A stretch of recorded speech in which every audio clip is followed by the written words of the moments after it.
pour hypnotiser, il faut faire la grosse voix, il faut parler avec une voix grave et profonde. Bien, ce cliché, évidemment, nous ramène à une vision assez éculée, assez ancienne de l'hypnose, mais en réalité, c'est pas si bête. Pourquoi? Parce que tout un chacun a différentes variations dans sa voix. Et quand on est en colère, par exemple, ou quand on est stressé, ou même quand on est un peu enthousiaste et énergique, on peut monter dans les aigus parce qu'il y a un certain tonus, voire des crispations au niveau de la gorge, au niveau du larynx. Et quand on est calme, quand on est posé et qu'on dénote une certaine confiance, eh bien évidemment, on se retrouve à ce moment-là dans les harmoniques les plus graves de sa propre voix.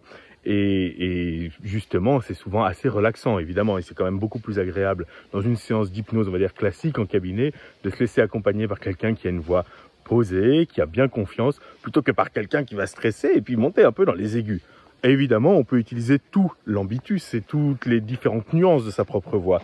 Mais en réalité, l'enjeu est souvent quand même d'amener les gens à un certain lâcher-prise, ce qui se fait quand même vraiment de préférence par, non pas une voix grave, mais disons la version la plus relaxée, la plus claire, la plus détendue, et souvent finalement la plus grave de votre propre voix.